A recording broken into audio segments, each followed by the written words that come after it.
জগন্নাথ বিশ্ববিদ্যালয়ের কাছে এই জাতি আমি মনে করি ঋণী, তৎকালীন জগন্নাথ কলেজের কাছে ঋণী। তারা যে কন্ট্রিবিউশন করছে তারা কিন্তু সেটা এখনো ব্যাক পায় নাই। এবং আমরা জগন্নাথ বিশ্ববিদ্যালয়ের শিক্ষার্থীদের এই বঞ্চনা, বৈষম্য, ক্ষোভের কথা দীর্ঘদিন ধরেই শুনে আসছি।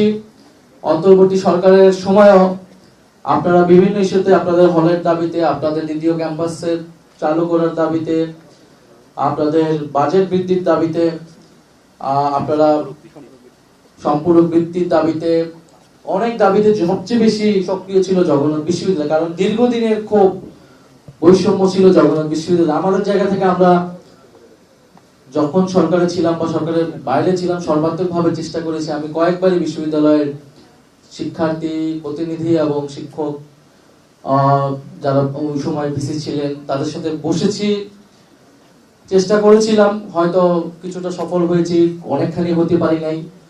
তা আপনাদের এই সরকারের প্রতিও আমাদের আহ্বান থাকবে যে জগন্নাথ বিশ্ববিদ্যালয়কে যাতে বিশেষ গুরুত্ব দেওয়া হয়। কারণ জগন্নাথ বিশ্ববিদ্যালয়ে ঢাকার মধ্যে অবস্থিত হওয়ার কারণে প্রচুর শিক্ষার্থী এখানে ভর্তি হয়, কিন্তু সেই সুযোগ সুবিধা কিন্তু বিশ্ববিদ্যালয় সরবরাহ করতে পারে না। ঢাকার মধ্যে আমরা যদি আরেকটা বিশ্ববিদ্যালয়, উন্নত মানের বিশ্ববিদ্যালয় হিসেবে জগন্নাথ বিশ্ববিদ্যালয়কে গড়ে তুলতে পারি, আমি মনে করি এটা বাংলাদেশের উচ্চ শিক্ষার ক্ষেত্রে বড় একটা কন্ট্রিবিউশন রাখবে। সেই সম্ভাবনা, সক্ষমতা জগন্নাথ বিশ্ববিদ্যালয়ে রয়েছে, শুধু রাষ্ট্রীয় পৃষ্ঠপোষকতা প্রয়োজন। তো এবার শিক্ষা খাতে কিন্তু শিক্ষা সেক্টরে বাজেট বৃদ্ধি হয়েছে এবং সরকার খুব গৌরব করে এটা বলছে, কিন্তু জগন্নাথ বিশ্ববিদ্যালয়ে বাজেট বৃদ্ধি হয় নাই, তো উল্টোটা কমছে কিছুটা। তো আপনারা আপনাদের এই সকল দাবি সমর্থন করি, সংহতি জানাই। এবং যারা বর্তমানে আছেন দায়িত্বে এবং যে সকল ছাত্র সংগঠন আছেন, আমরা আশা করবো যে জগন্নাথ বিশ্ববিদ্যালয়ের স্বার্থের প্রশ্নে সকলে ঐক্যবদ্ধ থাকবেন। গণ অভ্যুত্থানের কথা ইতিহাস এখানে বলেছেন এবং আবু বাকের মজুমদার বলেছেন যে এটা সত্য যে আমরা কিন্তু ব্লকেট কর্মসূচিগুলো যখন চলমান এবং একটা পর্যায়ে ঢাকা বিশ্ববিদ্যালয়ের হলগুলোও তালা দিয়ে রাখা হচ্ছে, নানাভাবে বাধা বিপত্তি তৈরি করা হচ্ছে, তখন কিন্তু আমরা অপেক্ষা করতাম জগন্নাথ বিশ্ববিদ্যালয়ের মিছিলটা কখন আসবে। 10 বা 11 তারিখ আমার ঠিক মনে নাই, যেদিন পুলিশ প্রথম ব্যারিকেড দেয় শাহবাগে, আমরা 11ই জুলাই, সেদিন কিন্তু জগন্নাথ বিশ্ববিদ্যালয়ের বড় একটা মিছিল এসে এই ব্যারিকেড ভাঙতে সহায়তা করে এবং শাহবাগে আমরা অবস্থান করি। 15ই জুলাইয়ের কথা এখানে বলেছে অনেকেই, এবং 15ই জুলাই এটাই সত্য যে ঢাকা বিশ্ববিদ্যালয়ে সেই যে মর্মান্তিক নিপীড়ন, নির্যাতন যেটা পুরো সারা বাংলাদেশকে আলোড়িত করেছে, সেখানে কিন্তু জগন্নাথ বিশ্ববিদ্যালয়ের শিক্ষার্থীদের একটা বড় অংশগ্রহণ ছিল এবং আরো অনেক শিক্ষা প্রতিষ্ঠান অংশগ্রহণ ছিল এবং তারা প্রচুর পরিমাণে আহত হয়েছিলেন সেদিন। তো সেই কন্ট্রিবিউশনকে আমি স্যালুট জানাই, শ্রদ্ধা জানাই। আমার এখনো মনে আছে 15ই জুলাই ঠিক 3টার সময় ছিল সেই সময় ছাত্রলীগের প্রোগ্রাম। আমরা রাজু ভাস্কর্যে অবস্থান করতেছি এবং আমাদের প্রোগ্রাম ছিল 12টায়, আমরা শুরু করতে করতে 1টায়। সেই সময় যেহেতু আগের দিন সারা রাতের বেলা সবাই নেমে আসছে ঢাকা বিশ্ববিদ্যালয়ে, তো সবাই সকালে উঠতে পারে নাই। এবং 15ই জুলাই যখন হলে আমাদের কিছু ছেলেকে বাধা দেওয়া হলো, তখন বাকের একটা মিছিল নিয়ে রাজু ভাস্কর্য থেকে হলে, আমাদের যে ঢাকা বিশ্ববিদ্যালয়ের হলপাড়ার দিকে তারা গেল এবং সেখানে তাদের উপর আক্রমণ হলো। এবং সেখান থেকে তারা ফোন দিচ্ছিল যে আপনারা আসেন, রাজু ভাস্কর্যে যারা আছেন আপনারা সবাইকে নিয়ে আসেন। কিন্তু আমি জগন্নাথ বিশ্ববিদ্যালয় তখন স্বর্ণার সাথে কথা বলতেছি, ওরা মিছিল নিয়ে আসতেছে। আমি বলতেছি দ্রুত আসো, দ্রুত আসো, তোমরা কোথায়, কত দূর? আমি মিনিটে আমাকে অনেকে ফোন দিতেছে, ডিজিএফআই থেকে, পুলিশ থেকে, অনেক ছাত্র সংগঠন থেকে ফোন দিতেছে যে আপনারা 3টা বাজে ছাত্রলীগ আসবে, আপনারা রাজু ভাস্কর্য ছেড়ে দেন, আপনারা প্রোগ্রাম শেষ করে ফেলেন, আপনারা এই প্রোগ্রাম আর বৃদ্ধি করেন না। কিন্তু আমাদের ইয়ে ছিল যে সেদিন অবশ্যই হল পাড়াকে মুক্ত করতে হবে, ছাত্রলীগের বিরুদ্ধে সেদিন দাঁড়াতে হবে। তো জগন্নাথ বিশ্ববিদ্যালয়ের মিছিলটা যেই মাত্র আসছে, তখন সেই মিছিলটা নিয়েই মেয়েদেরকে সামনে সারিতে রেখে মিছিলটা নিয়ে কিন্তু আমরা হল পাড়ার দিকে গেলাম এবং সেই সময় হামলা শুরু হলো, প্রতিরোধ শুরু হলো।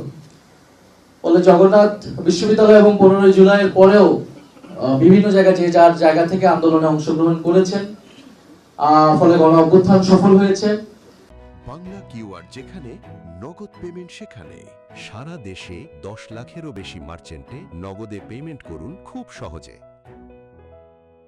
এখন এই জুলাই গণ অভ্যুত্থানের পরবর্তী যে বাংলাদেশ, সেটা নিয়ে আমাদের অনেকের হতাশা আছে, আশা আছে, কিন্তু আমরা মনে করি যে জুলাই গণ অভ্যুত্থান যেটা শুরু হয়েছিল, এই জন্য আজকের শিরোনামটা যেটা চলমান বিপ্লব, আমরা মনে করি জুলাই চলমান। জুলাই চলমান আছে, জুলাই চলমান থাকবে। জুলাই গণ অভ্যুত্থান ছিল গণতন্ত্রের জন্য, জনগণ যাতে তার ভোটাধিকার প্রয়োগ করতে পারে। এবারে নির্বাচনে জনগণ 2টা ভোট দিয়েছে। একটার ফসল হিসেবে সরকার গঠিত হয়েছে, কিন্তু আরেকটার ফসল ছিল গণভোট। সেই গণভোটের গণরায় এখনো বাস্তবায়ন হয়নি। ফলে জুলাই সনদ বাস্তবায়নের জন্য, সংস্কার বাস্তবায়নের জন্য আপনারা যারা প্রথমবার ভোট দিয়েছেন, হ্যাঁ ভোট দিয়েছেন, আপনাদের ভোটাধিকার রক্ষার জন্য আমরা কাজ করছি। আপনারা সেই জায়গা থেকে সচেতন হবেন। জুলাই গণ অভ্যুত্থান ছিল যাতে আমরা একটা স্বাধীন সার্বভৌম পররাষ্ট্রনীতি তৈরি করতে পারি। আমাদের সীমান্তে যাতে কোনো হত্যাকাণ্ড না হয়, আমাদের সীমান্তে কোনো যেন অবৈধ পুশিন না হয়, আমরা যাতে আমাদের নদীর পানির ন্যায্য হিস্সা আমরা আদায় করতে পারি। ফলে আমরা কারো আধিপত্য মেনে নিব না, আমরা ভারতের আধিপত্য মেনে নিব না, আমেরিকার আধিপত্য মেনে নিব না। বাংলাদেশ স্বাধীন সার্বভৌমভাবে তার পররাষ্ট্রনীতি তৈরি করবে। এটা ছিল জুলাই গণ অভ্যুত্থানের অনুপ্রেরণা। জুলাই গণ অভ্যুত্থান ছিল বৈষম্য বিরোধী ছাত্র আন্দোলন, অর্থাৎ সমাজের যে অর্থনৈতিক বৈষম্য, তরুণদের কর্মসংস্থান। বিশ্ববিদ্যালয়কে অবশ্যই, রাষ্ট্র এবং বিশ্ববিদ্যালয়কে তরুণদের কর্মসংস্থান নিশ্চিত করতে হবে। এবং এই সরকার বলেছে তারা 1 কোটি কর্মসংস্থান নিশ্চিত করবে 18 মাসে। আমরা দিন গুনছি, 5 মাস গিয়েছে। ফলে আমরা খুশি হব যদি তারা এটাতে সফল হয়, কারণ তরুণদের কর্মসংস্থান একটা বড় জায়গা ছিল এই গণ অভ্যুত্থানে সংগঠিত হওয়ার পিছনে তরুণদের। এবং বিশ্ববিদ্যালয় থেকে যেহেতু এই গণ আন্দোলন, গণবিদ্রোহ শুরু হয়েছিল, ফলে বিশ্ববিদ্যালয় সংস্কার অত্যন্ত জরুরি। বিশ্ববিদ্যালয়ের আপনারা হয়তো অনেক দাবি দেওয়া, অনেক আন্দোলন করেছেন, কিন্তু আমার অনুরোধ থাকবে যে অবকাঠামো হল এটা ইম্পর্টেন্ট, কিন্তু বিশ্ববিদ্যালয়ের মূল্যবোধ, বিশ্ববিদ্যালয় আপনাকে কি শিক্ষা দিচ্ছে, এটা অনেক বেশি গুরুত্বপূর্ণ। দীর্ঘমেয়াদী এই বিশ্ববিদ্যালয়কে পুনর্গঠন করার জন্য আপনারা কথা বলবেন। আপনাদের একাডেমিক কালচার, শিক্ষক নিয়োগ, ভিসি নিয়োগ, এটা যাতে গণতান্ত্রিক প্রক্রিয়ায় হয়। আমি অত্যন্ত আনন্দিত যে এখানে ছাত্র সংসদের নেতৃত্ব ছিলেন এবং ছাত্র দল, শিবির সহ বিভিন্ন ছাত্র সংগঠনের। এই গণতান্ত্রিক চর্চা বিশ্ববিদ্যালয়ে থাকতে হবে। বিশ্ববিদ্যালয়ের প্রশাসনকে তার ব্যক্তিগত রাজনৈতিক মূল্যবোধ থাকতে পারে, কিন্তু যখন তিনি প্রশাসনে আছেন তাকে অবশ্যই নিরপেক্ষ আচরণ করতে হবে, শিক্ষার্থী বান্ধব আচরণ করতে হবে। আমরা বিশ্ববিদ্যালয় প্রশাসন থেকে এই প্র্যাকটিসটা চাই, বিশ্ববিদ্যালয়ে যাতে গণতান্ত্রিক মূল্যবোধ থাকে, চর্চা থাকে। কারণ বিশ্ববিদ্যালয়ের ছাত্রদেরকে যেই সরকার ভয় পাবে না, তখন আমরা বলবো যে দেশে আসলে কোনো গণতন্ত্র নাই। এবং যারা ভয় পায় নাই অতীতে, তাদের পরিণতি আমরা দেখেছি, তারা ইতিহাসের রাস্তা করে নিক্ষিপ্ত হয়েছে। ফলে একটা গণতান্ত্রিক জায়গায়, রাষ্ট্রে বিশ্ববিদ্যালয়ের ছাত্রদেরকে যে কোনো সরকার ভয় পাবে, যে কোনো একটা গণবিরোধী নীতি নেওয়ার ক্ষেত্রে, গ্রহণ করার ক্ষেত্রে। ফলে আমরা মনে করি অন্তর্বর্তী সরকার জগন্নাথ বিশ্ববিদ্যালয়কে ব্যাপক ভয় পেত।